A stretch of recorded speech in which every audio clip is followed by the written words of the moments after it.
Good afternoon and welcome to this webinar on Is Safety Broken? My name is Ben Pollard and I will be looking after the technical aspect of this webinar today. You will notice a chat box in the top right corner of your screen. Should you have any technical issues during this webinar, you can ask any questions and I will respond directly back to you. Please can I ask that you refrain from sending messages into this chat box unless they are to do with any issues you are having. I only say this as the chat box can get quite busy otherwise.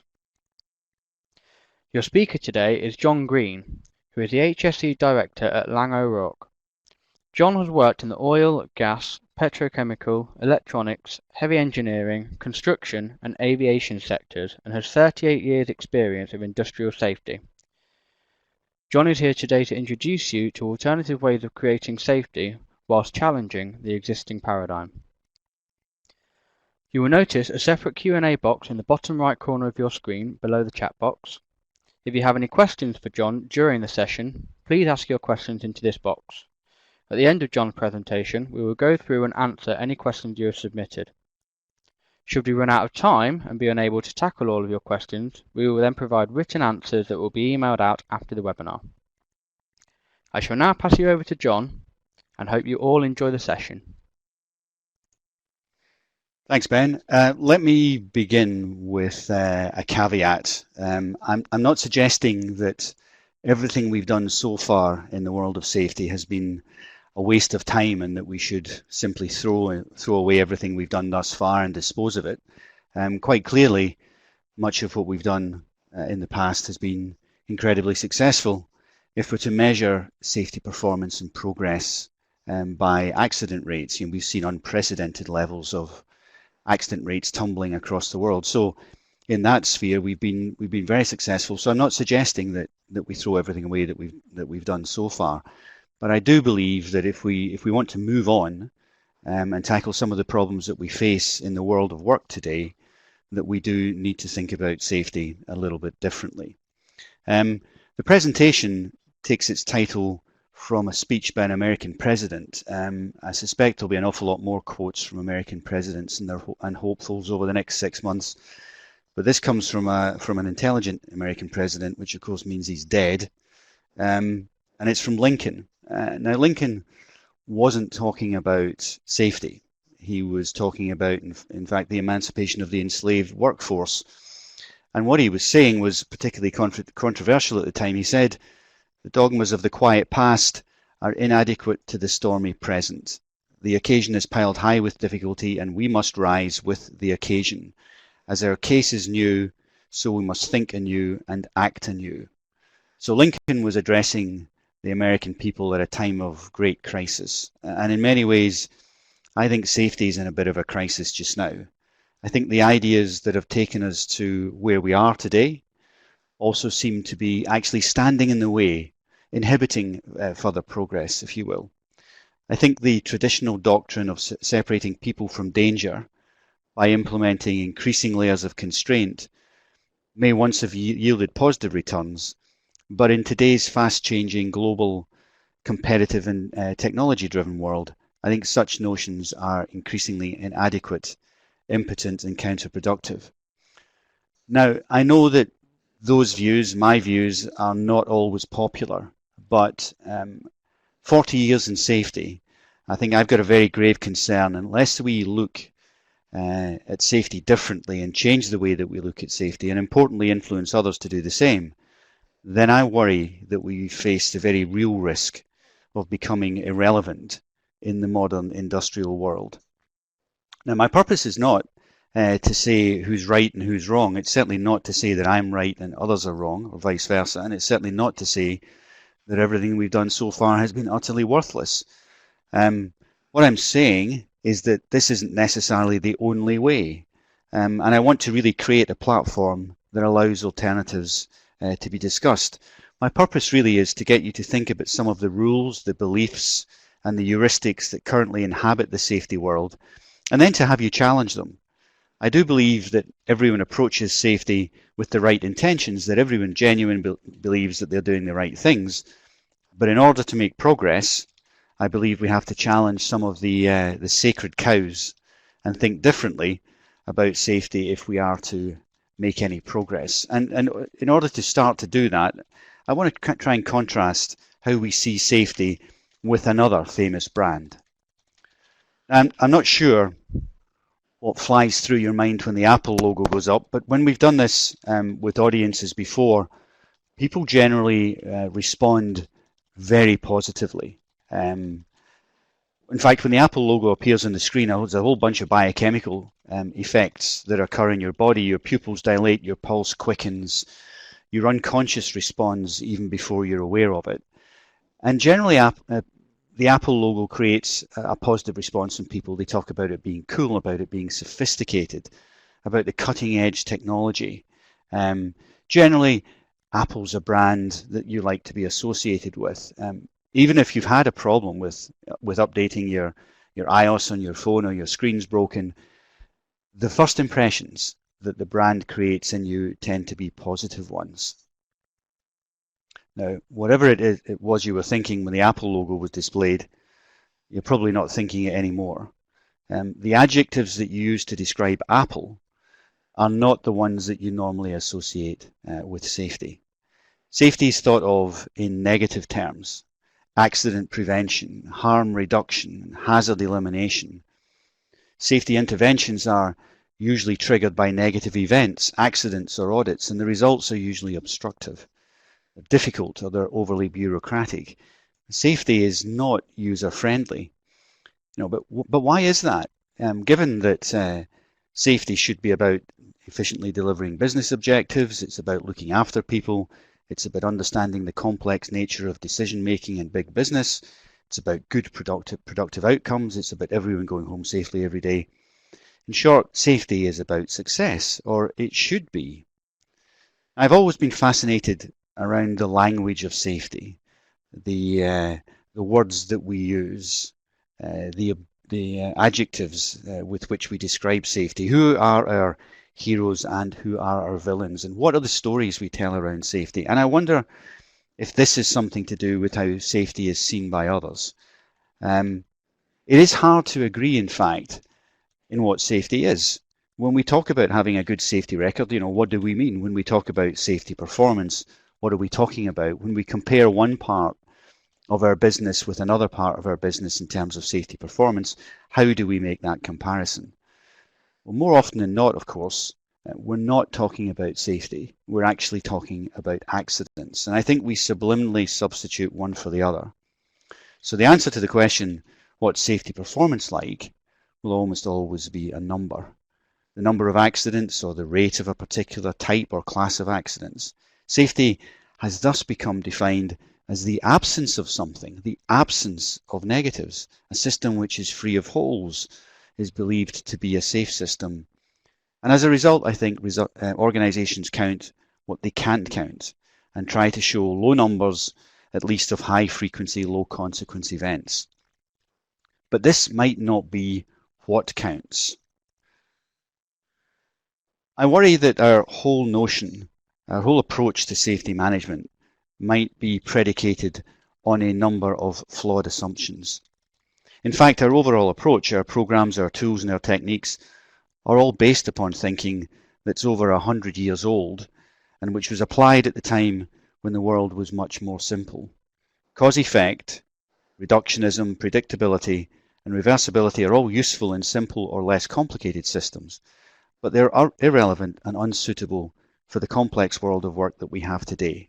I think it's a dangerous assumption to believe that we have one thing based on the absence of another. Now, I think that leads to a number of conclusions that we draw. I think there are two reasons why we focus on accidents and accident reduction. The first is that we see reducing accidents as a moral measure of how effective our safety programs are. And I absolutely get and understand why we think that's a good thing to do. Obviously, the less people that we injure, the better it is for everyone. And I would love all of our projects to have no accidents. And I regret every single accident that occurs on any one of our projects. But I don't believe necessarily that we're in charge of all of that or that we can be held accountable for every single accident that occurs. I think the second conclusion that we draw is that the less number of accidents that we're having, then the less likely it is that one of them is going to be serious or severe. And it's kind of a barrel of apples theory that, the bigger the barrel of apples you have, the more likely it is that one of them is going to be bad. And the smaller the barrel of apples that you have, then the less likely it is that one of them is going to be bad. And that graph that you see in front of you at the moment is the traditional representation of the association or relationship that we believe exists between incident rates and fatality rates. The organizations that have lots of accidents are the organizations that have fatalities, and organizations which don't have lots of accidents are organizations which are those which don't have fatalities or are deemed to be safe. But what if that was wrong? Because there isn't actually any real research that shows that this is an assumption based on fact. What if that was wrong? And not just a little bit wrong, but what if it was utterly and completely wrong? What if, in fact, the reverse was true? Well, it turns out, in fact, that the reverse is true. And this is an example of 55 different studies that have been done across the world in a variety of different industries. This is a construction one which has been updated since the original research proposal, showing that, in fact, the fatality rate in the construction industry increases when the accident frequency declines. So in other words, the relationship that we thought existed, which was a direct one, it turns out to be indirect or inverse. Now, there's probably a PhD in working out why the real world is like that. There are a number of reasons, I suspect. It could be that your guys aren't out there in the field investigating accidents. They're not being reported properly. Therefore, you don't have the intelligence coming back from work that you would normally expect to come back when safety guys are out in the field. It might be that you're starting to believe your own PR just a little bit, that you've got this, this safety problem licked, and therefore you're sitting back and feeling relatively confident that everything's under control. Or it might be that it's easy to report accident 601 after you've had 600, but it might be a little bit more difficult, particularly if you're incentivized on accident rates to report the second one when you've only had one. Now, I realize that you might be feeling a little uncomfortable with some of this stuff now, but that's okay. This is the first piece, I think, of counterintuitive evidence that you might have seen that flies in the face of the pyramid, the triangle, or the iceberg models. But in fact, when you think about it, that's our very real experience of the world, that fatalities come as surprises. In my 40 years in safety, I have never heard anyone suggest that they were expecting a fatality or a serious accident. Those events always occur out of the blue on projects that were otherwise deemed to be good at safety. So the graph that you see, in fact, is our very real experience of the world, although we might not want to think it. And if you want a real extreme example of this dangerous assumption playing out in real life, then you need look no further than the Macondo blowout. Pretty much everyone knows the story. The night before, the day before, the platform exploded, killing 11 people and creating the worst environmental disaster the world had ever seen. Senior executives from BP and Transoceanic were on board, handing out awards for lost time, incident-free operation, 6 years. Their belief, which was predicated on the notion that if nothing little is going wrong, then nothing big and bad can happen, led to them ignoring some critical signs as they walked around the rig, that the rig was operating dangerously out of control. And of course, the precursors to this event are all being created, are all occurring, are all being assembled during this period of accident-free operation. So rather than accident-free time periods, long periods of lost time free operation being something that you should solely celebrate, and I'm with you, you should probably celebrate them, perhaps you should also worry that something else is going on in the background, that stuff's happening that you're in fact not seeing. And I can't help but feel that this is a dangerous assumption, the absence of one measure, accidents, means the presence of a different measure, safety. I can't help feel that this is a role to play in many major incidents around the world. Are people and organisations seduced into the belief that the absence of low consequence events suggests that nothing big can go wrong?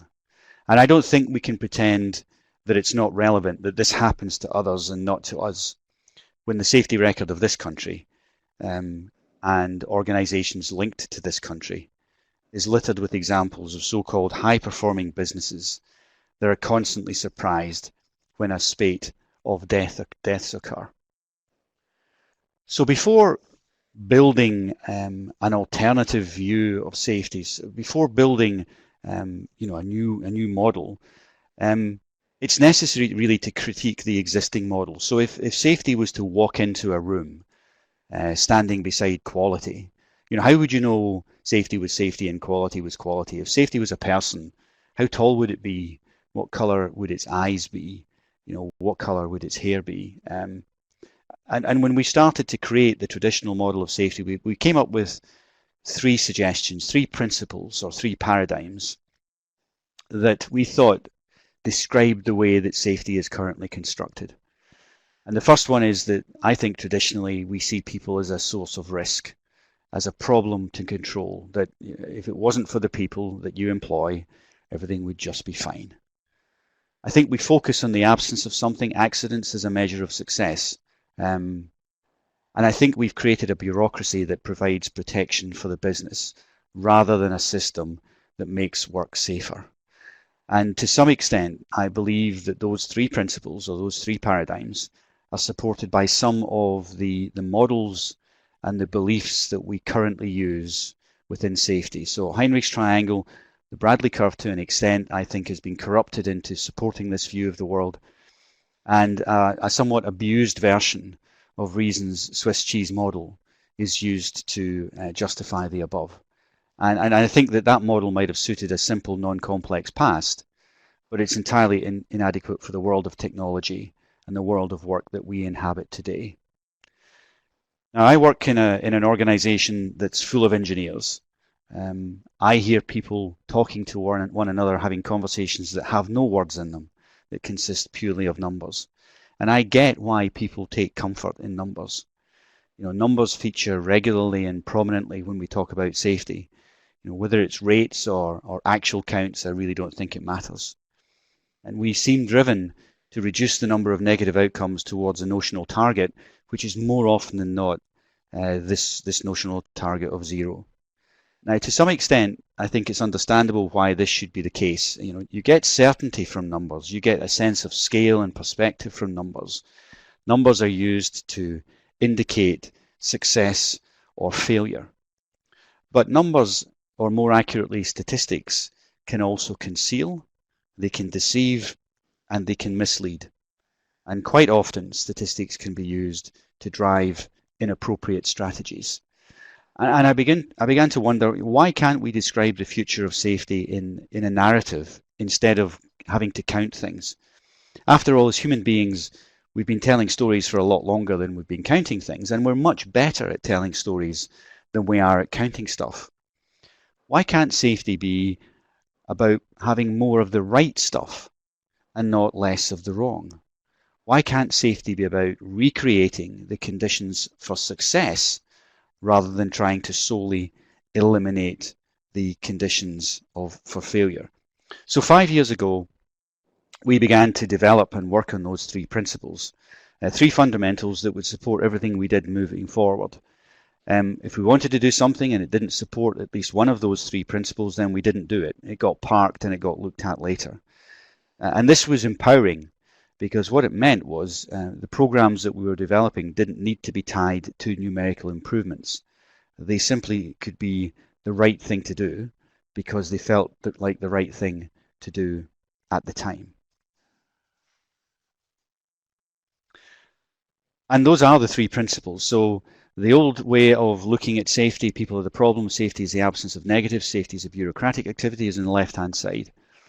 And the new paradigms that we currently use within Laing O'Rourke are on the right-hand side. Two of them are pretty obvious, I think. Opposites of those on the left, people are the solution and safety is the presence of positives. And the last one is safety is an ethical, or safety returns to being an ethical responsibility. It's important to note that this is not a binary system, so we're not saying you are either one or the other.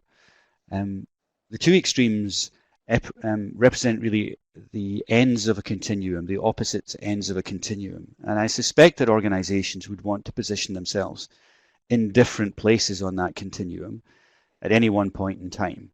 And I'm not suggesting for a minute that organizations would want to immediately move to the notion that all of their people are the solution all of the time. Certainly within LOR, we have most of our people are the solution, but quite frankly, we've still got a few who are a bit of a problem.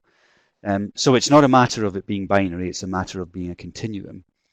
But taking the first one, for instance, people are the solution, that recognizes that our people are responsible for creating success far more often than they're responsible for or involved in failure. Our accident rates currently sit at around 2 in a million, which means 999,998 times our people get it right. And the only time we're really interested in them, or the work that they do, is when something goes wrong. And I'm not even willing to blame the folk involved for that unexpected outcome. But that is the only time we're interested in their world of work, is when something breaks. If that's the only time we look at work, how do you know that the things that you find when things go wrong aren't happening all the time? How do you know the things that you find when you investigate incidents and accidents aren't also responsible or occurring when success occurs? Because if they are, you're actually fixing stuff that is responsible for more success than failure, and that doesn't seem to make any sense. It recognizes the fact that our people are incredibly adaptive when it comes to work, that they close the gap between work as planned and work as done successfully thousands of times every day, that our people are adaptive. Safety as the presence of positives recognizes the fact that safety cannot be about stuff not happening. We can't assume that we've got good safety when there's nothing left to count. It has to be about something we can turn up and turn down when we want to. It has to be about building resilience and capacity in the organization that allows it to manage the change that it faces on a daily basis. And the last one accepts that we don't have safety management systems anymore. We have liability management systems. Our systems protect upwards. They're designed to show that we've found holes when something has gone wrong, and that we can show the regulator that those holes have been plugged. I think the correct approach for our paperwork and the bureaucratic beast that we have created in the last 10 or so years, I think the correct role for that is to make sure that work is safer at the sharp end. Now, committing to these principles changes the entire organizational dynamic around safety. It gives credit to the workers for getting things right. And let's face it, they do that most of the time. The system only breaks down when the gap between work as planned and work as done becomes too great, and that's normally an organizational issue. It allows workers to contribute to discussion around safety and put forward ideas. And it's astonishing just how good some of those ideas are. If we maintain the position that there's only one way to do the job and it's written in the method statement, we miss out on all of those unique and innovative solutions to our problems. When you look at statistics through this lens, the question isn't how do we get our accident rates lower? Instead it becomes how did we get our accident rates as low as this? And that's empowering, it's not threatening. We have regular forums called Collective Insights where we have structured conversations with our workforce around high-risk tasks. We discuss what went well, what didn't, how good our control measures are and what ones stink. It's led by our supervisors or a member of the leadership team. It's not left to safety. I think we've all got big safety departments sitting around on their thumbs waiting for something to go wrong, or filling out forms for corrective actions or audit findings or something. And those departments swing into action, mobilizing all their experience in the aftermath of an accident. But why do we wait for things to go wrong? Why don't we use the same resources to investigate things that go right? There's a lot more of them to start with. You don't need to wait for one, and people feel good about discussing things that went well. And no one has to get hurt. There's another fascinating thing that happens. The paperwork that isn't filled in correctly, the form that hasn't been signed, or the register that hasn't been updated, all the stuff that gets highlighted and fixed following an accident isn't perfect when things go right. It makes you look at accident investigations and recommendations in a whole new light. These are the subtle process changes and drift that you need to catch early on so they don't accumulate and stuff begins to break. When you investigate work that has gone well, people leave the room with their heads held high. They've enjoyed the discussion. They'll happily spread the word and do it again. Now, I don't want you to think this is some sort of abstract academic set of principles simply because that's the way it started out. This is a very practical set of tools that we use across our projects to manage safety. So if you were to look at our safety management system contents page, I think it would look very familiar to you. But if you were to look behind that contents page, I think you would see things that are very different. So we investigate things that go right. We engage and empower our workforce in a very different way to other organizations. We obsess about the fatal and severe risks, and we do not spread our resources evenly across all risk, preferring to obsess about those fatal and severe risks that occur on our projects. The initiative is very much project-led by a group of workers called pit crews, and unfortunately time doesn't allow me to go into great detail on those frontline programs, but I'd be happy to answer any questions and to point you in the direction of where you could get further information on those tools should anyone on the call wish. You know, the world doesn't change slowly in increments. I don't think it's unusual for people to debate, vigorously sometimes about what's right and what's not. In fact, it's not bad. In fact, it's healthy. There was a philosopher once called Thomas Kuhn who suggested and then showed that change occurs actually in significant revolutions. It doesn't change progressively. What happens is that anomalies build up in a system and the system is unable to adapt. Crisis occurs and the whole thing moves on. In truth, safety has never been static. It's always been on the move, not changing slowly, but in my 4 decades, in great leaps, experiencing revolutions over time. It's seismic shifts that shape our world. I'm suggesting a shift that has a parallel in the psychological approach to theorizing about safety. Until recently, the school of psychology that dominated was behaviorism. And this allowed us to kind of engineer people to fit our systems. It wasn't interested in mental phenomenon, but it was interested in molding and shaping people's behavior using systems of selection, reward, and sanction. Understanding why people did what they did was not as important as working with their behavior to get them to do the right thing. Now, more recently, we've seen the growth of cognitive, social, and engineering approaches to psychology. It's become important to understand the mental processes that drive or limit perception, memory, attention, communication, and decision making. And this requires that we look at success differently. I think we need a new era in safety, an era where human beings create safety. Continuing to do what we've always done is not going to lead to different outcomes, and it's unlikely that we can break through the asymptote on safety progress with them. We should not, of course, simply abandon everything we've done so far. Much of it has been highly successful and productive in reducing unnecessary injury. And whatever we do moving forward cannot be at the expense of increasing injury rates, but we must realise that it will do little more than hold us steady. New technologies may hold some of the answers, but they also run the risk of introducing more complexity. But there are other avenues that will allow us to govern safety differently. This new era then calls for a form of governance that sends power over many decisions back to the shop floor, back to the projects. It realizes that people exist as a source of diversity, insight, and wisdom about safety, not purely as sources of risk. It calls for governance that trusts people and mistrusts bureaucracy. It will take time. We're part of a much larger system that continues to feed this bureaucratic beast. But I think it's something that has to be done. It's only right that this profession, my profession, should examine and assess the tools that it has at its disposal. And if these are no longer appropriate for the challenges that we face, we must have the courage to leave them behind, no matter how well they may have served us in the past, and move forward with a different approach.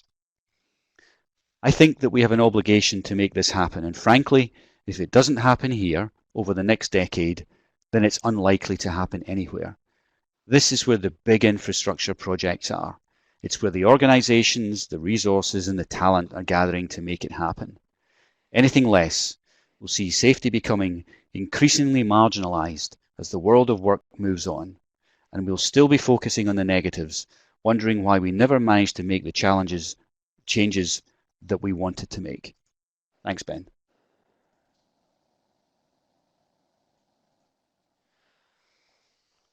Okay, that's brilliant. Thanks a lot, John. That was very interesting. So we have got a few questions that we'll now go through. One question, first of all, obviously has said that they agree with you in the sense that safety should be treated as a brand and live for the now. So their question with relation to that is, how would you suggest that the old school, as it were, address this process as change in that mindset is so very different? Well, everyone was old school once, so I don't think there's a new school of safety necessarily coming through that is fundamentally different to the old school of safety. I think that if you expose yourself to the arguments that we've just been through for the last 30 minutes, then you'll see that the existing way of doing safety, if that's the way of calling it, it just doesn't work anymore. It isn't fit for purpose anymore. It's been great for the last 20 years, and I had significant difficulties in introducing this into my business when I started. There are a bunch of engineers, as I've said, who believed that if you went from a frequency rate of 40 to 20 to 20 to 10 to 10 to 8, 8 to 4, 4 to 2, then it was only a matter of applying a little bit more effort to get that accident rate down. But what we saw in the last 2 years were on 3 of our superb projects, excellent performing projects, we had fatalities, and those fatalities came out of the blue. There was nothing that we were looking at that told us these things were going to happen. And we had to look at safety. We had to look at different things and look at things differently in order to start to gather the intelligence about how we prevent fatal and severe accidents occurring. So I think persuasion, conversation like we've had for the last 30 minutes is the way to persuade those who think traditionally, perhaps.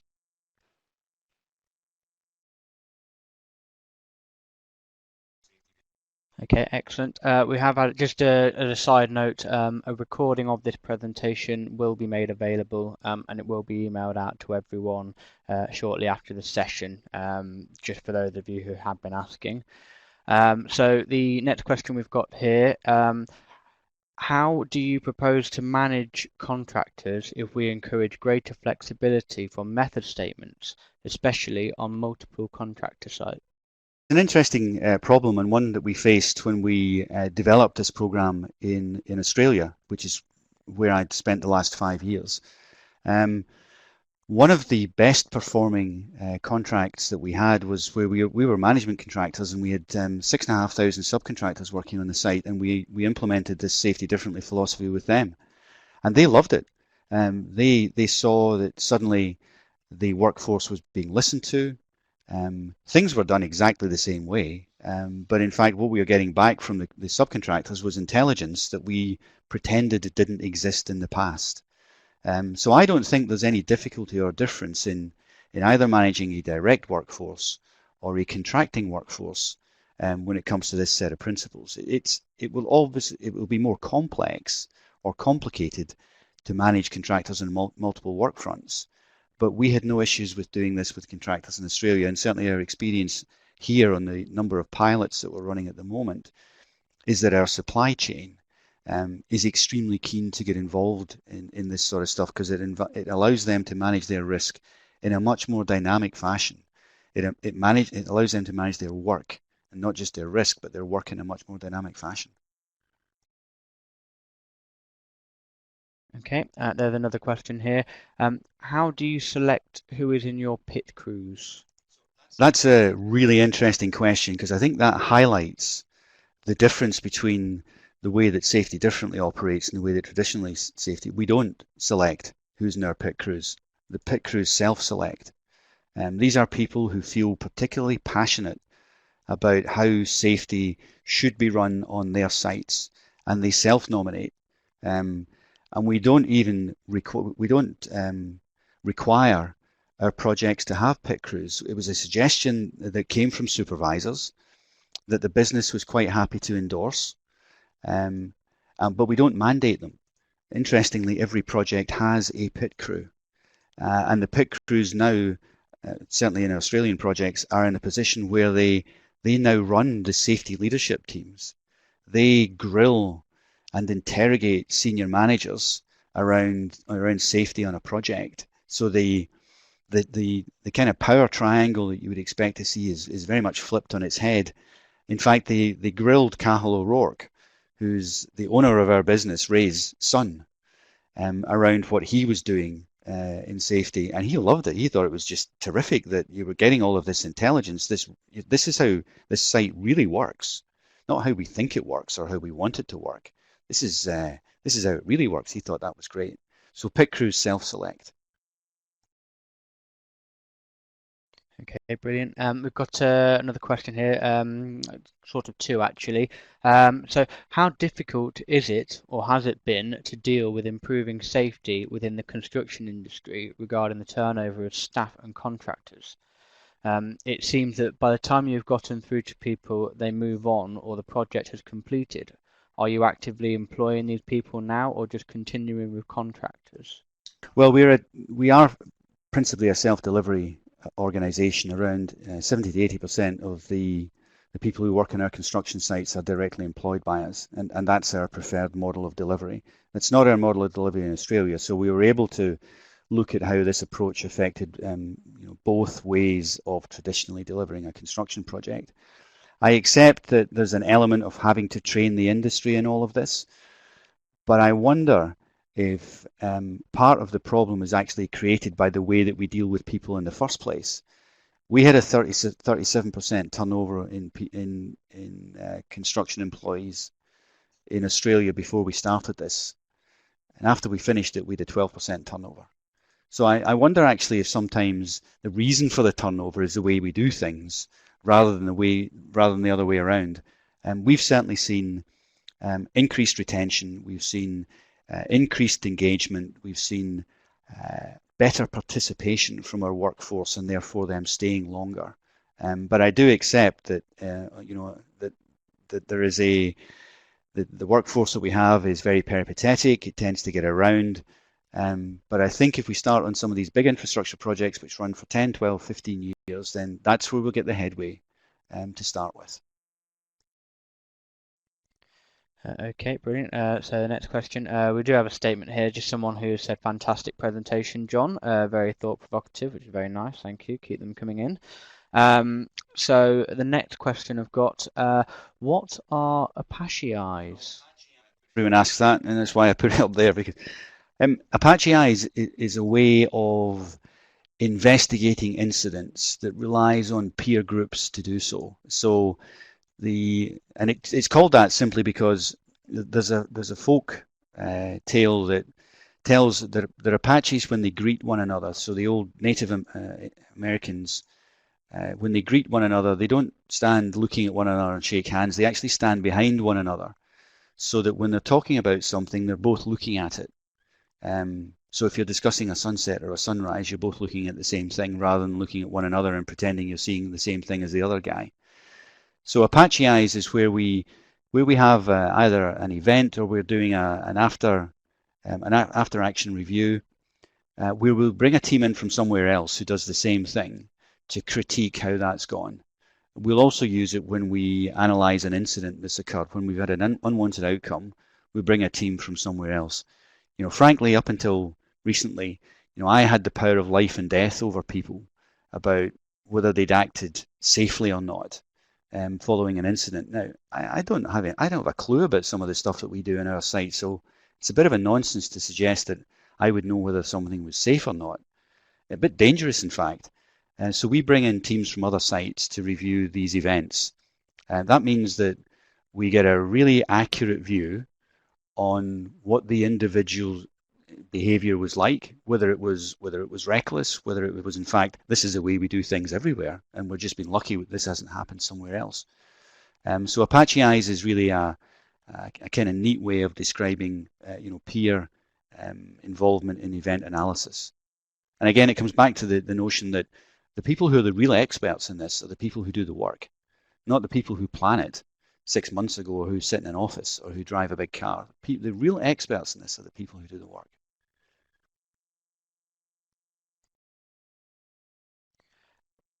Okay, another question here.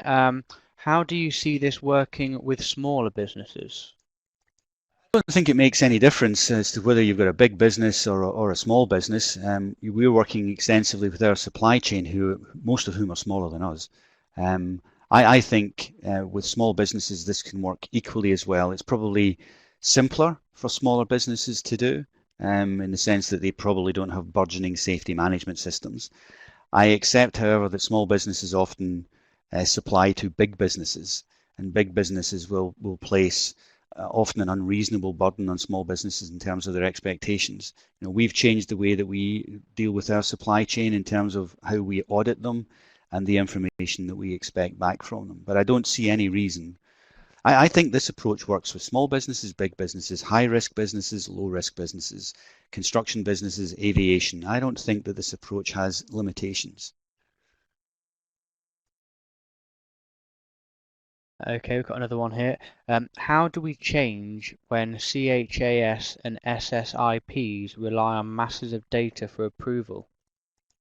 It's always going to be a problem, not just with CHAS and SSIP, but pretty much all forms of certification are asking for data. And in many ways, we've continued to supply that data because we almost consider it to be a contractual obligation on the business. Clients often ask for data which we don't consider adds much value, but we continue to supply it to them because we have a contractual obligation. I think we just get on with our own stuff at the same time. And gradually over time, I think what you'll see is organizations becoming increasingly skeptical of the benefits that CHAS and SSIP and other certification systems bring, and eventually move away from it. What I don't want to see, however, is them moving towards a certification system for safety differently. I don't think that's the way forward. Okay, brilliant. Someone else who said very thought-provoking. Question here that actually I can answer. Will the presentation be available to listen to again? Yes, it will be. It should be put online later on this afternoon or early tomorrow, and all the details and the links will be emailed out shortly after this. Okay. So we've got another question here. Can you reveal the measures of or KPIs that LOR have introduced to monitor your new safety approach? Great question. People obsess about KPIs and how you measure things. So there's a couple of ways to answer this question. One is actually answer the question, and then the second is to talk around the value that we see in KPIs. So we measure kind of three different baskets of metrics, and we don't set goals to these because I get really concerned when a vision statement is translated into a measure, and a measure is translated into a metric, and a metric then is translated into this dangerous thing that we call a target. So we tend not to have targets because somewhere around this target piece, corruption begins to appear. And as we're all drawing to the end of the financial years at the moment, you'll see senior leaders rushing about trying to get all their visits in and trying to make sure that their accident data is all logged and their KPIs are in line with company KPIs so that they can collect their bonuses at the end of the day. So I have a concern about KPIs and the corruption sometimes that sits with them. But we measure the traditional stuff in one basket. So what their sites look like, what's the housekeeping like. We still measure and count the accidents because I think you need to do that to make sure that it's not suddenly getting way out of control again. But that's the least important basket of our measures. The second basket focuses on, is our system operating the way that it should do? Now, we have cleared around 50% of our system out. We've got rid of 50% of our paperwork because it doesn't add any value. And I noticed a couple of questions around, are we strangling the way that we work with the paperwork? Yes, we are. We're killing innovation with paperwork, and that needs to stop. But the second basket looks at the efficiency of our system. So if we said we were going to do something, did we do it? And we do it as quickly as we said we would. So instead of focusing on negatives, we focus on positives. So the outputs from positive investigations, the outputs from collective insights, the outputs from fatal and severe risk reviews, the outputs from potential class 1 event reviews, are we closing them as quickly as we said we would?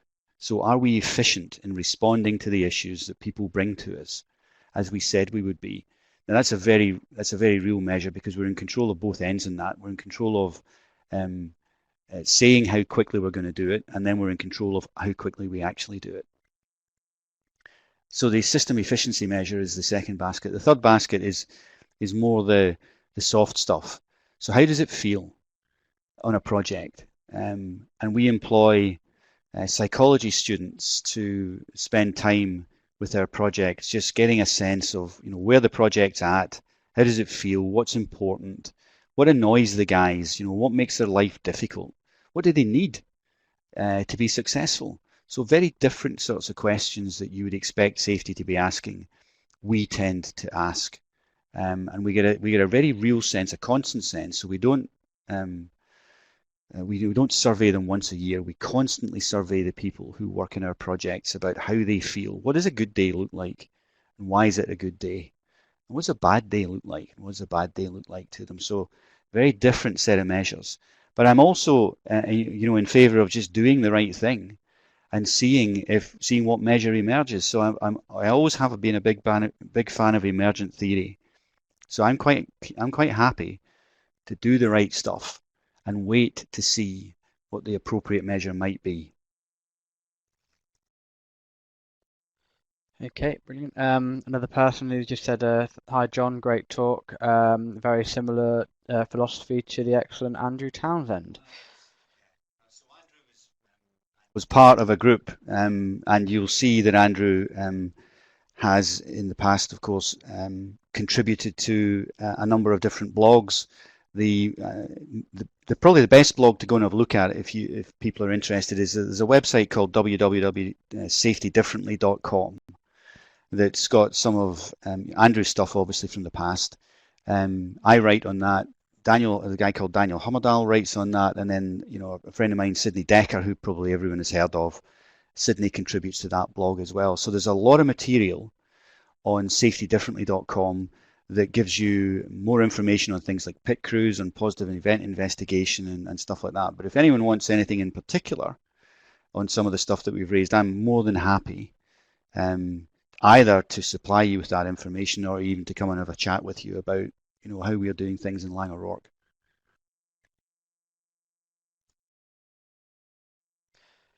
Another one here, probably one that you've kind of already really covered, and that is just whether there's any further reading you can recommend. Yes, well, Decker's stuff's pretty good. So if you wanted to buy, any of Sidney Decker's books, if you do, tell him that I recommended them, and I'll get 10% of that. But the website safetydifferently.com is probably one of the best places to go. That'll provide you with a further reading list if you want. Those are nice short articles, nice punchy articles about how we're trying to shift this paradigm in terms of safety.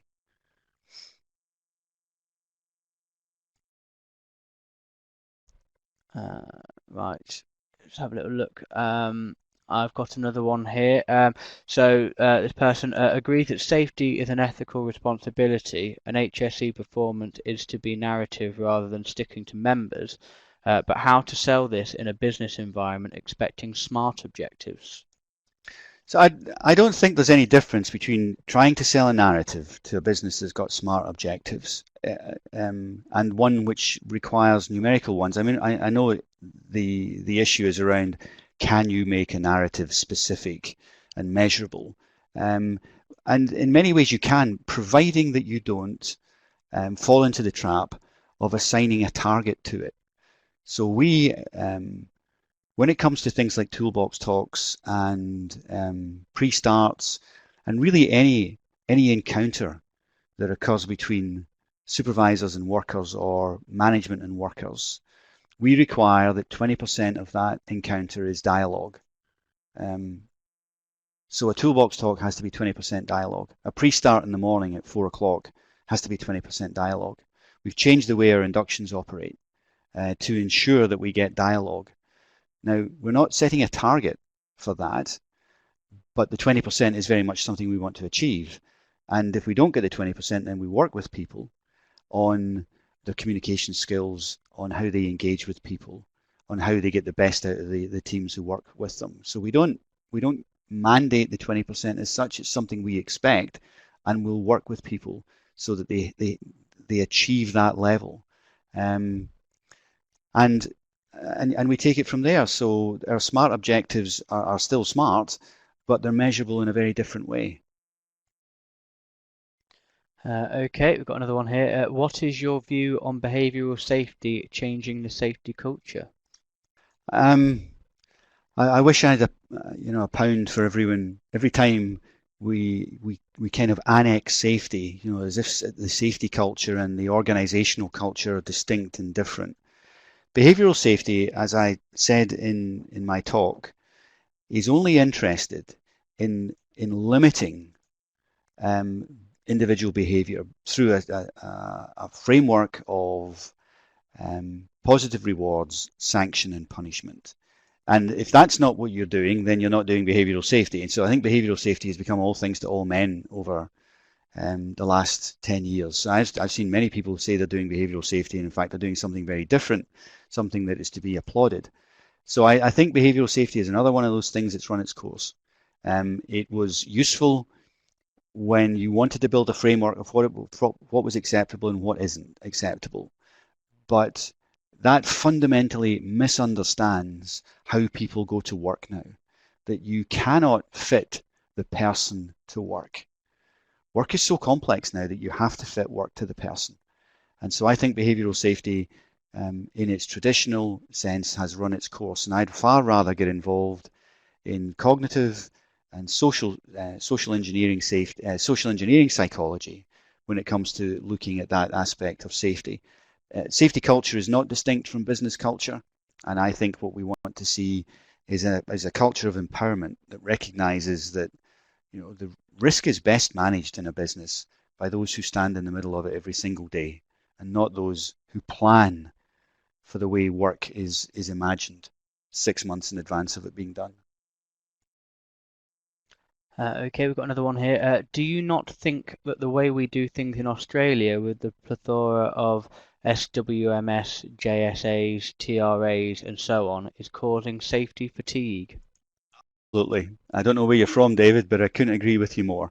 And that's why in Australia we cleared out the SMS. We asked our projects, what's the dumb stuff we get you to do? What is the nonsense that we get you to do every day? Where's the report that goes nowhere or the checklist that doesn't really matter? And we cleared all of that out. So our JSAs are constructed differently, and we work some of the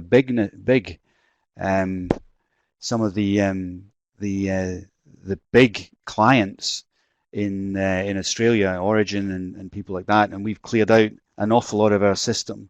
So I see you're mates with LOR in Australia. So have a word with him.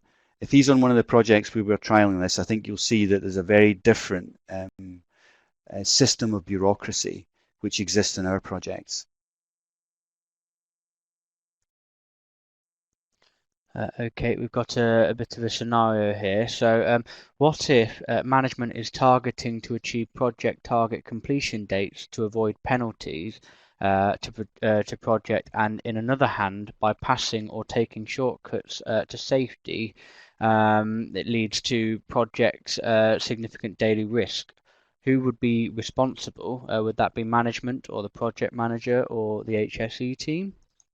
I'm going to throw in the old adage that everyone's responsible for safety. And I don't think that it's particularly helpful to debate competing goals, although they exist. I think the advantage of this particular approach is that risk is out in the open and discussed. Now we know that shortcuts are taken by workers, and often those shortcuts are innovative.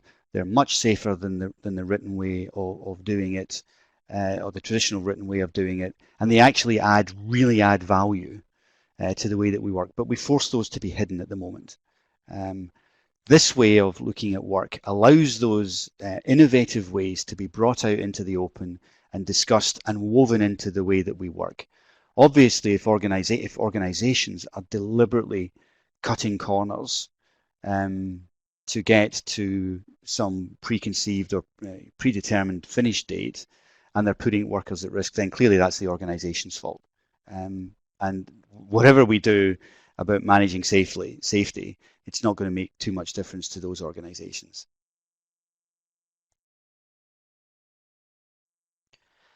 Okay, here's an interesting question.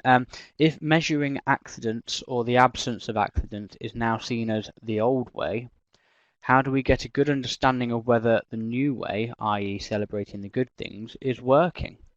Yeah, great question. So we focus the stories that we tell in safety, the words that we use, the adjectives that we use, our heroes and villains are all negative at the moment.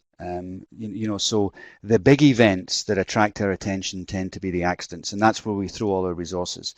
We need to shift our gaze. We need to create positive outcomes as the events. We need to start obsessing about those. We need to look at the efficiency with which we're responding to people. We need to look at how we've reviewed what's gone well and make it go even better than it did before. So there are ways. I think I talked about the three baskets of measures that we've got. We measure the traditional measures. We measure this efficiency in the middle. We measure the number of potential class ones and how we respond to those events. After action reviews, so what's gone well, why did it go really well, was there paperwork in there that didn't get completed properly that was responsible for going really well? Well, can we simply get rid of it because it's now irrelevant? Those are the sorts of things that we look at in terms of whether we know that we're headed in the right direction. There is another way of doing it, of course, and it's an interesting one that we're toying with at the moment. It's whether or not we put smiley face buttons on the entrance and the exits to our sites in the morning, and find out whether or not being at work is improving or affecting the mood of individuals who turn up. But we get feedback from our psychology students in terms of how they think, how the project is getting on, what relationships in the projects are like, and we get feedback from these ethical encounters that we talked about, where supervisors engage with workers and managers engage with supervisors and workers. So there's this constant flow of information, sometimes in social media, about how we're getting on.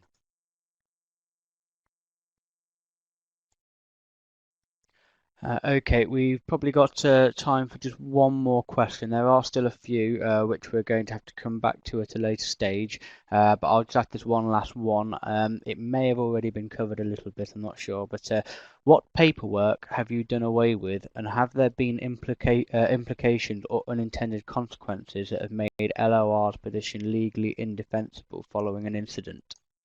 Really glad we got round to a question on compliance and the role of paperwork in compliance, because it's incredibly important. We labour under this belief at the moment that our systems protect us, from harm, and that when we get into trouble, somehow our systems will get us out of harm. They don't. Our systems provide us with little or no protection at all. And we need to get used to that. We need to accept that. The only time our systems get examined is when something really bad happens. There's a fatality or a serious injury. So let's focus on not having fatalities or serious injuries. Then we don't have to worry about whether our systems are compliant or not. And in any case, everything that's in your system is not equal. So the procedure that mandates or describes how you do lockout tagout on high energy systems is much more important than the procedure that says you need to have 12 safety meetings every single year. But for the purposes of compliance, they are equally as important. So if you're worried about whether your system is never compliant in any case, as a matter of interest, so you could look at your system any one day and there will be elements of it which are not compliant. So let's stop obsessing about our systems be complying. Let's start ensuring that our systems prevent serious injury and fatalities, and then we can have whatever system we want at the end of the day. We overdeveloped one of our systems on one of our sites where we were involved in a fatality, and rather than that system get us out of trouble, it just got us into more and more trouble as the regulator dug into the issues that they found. So I don't think systems protect us. I think systems manage our liability, and we need to look at why our systems are the way they are in future.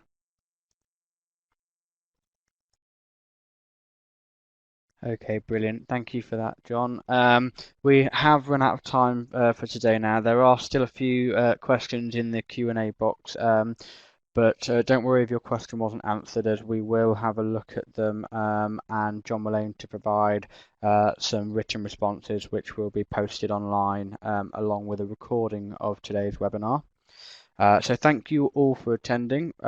Do hope that you all found this very beneficial and useful. I'm going to leave the webinar open for another minute or so, just for any last minute questions or comments that you're currently typing in, and then the webinar room will close in around a minute, 1 or 2 minutes. Thank you again for attending, and thanks to John for coming and delivering such a great presentation, and take care, everyone.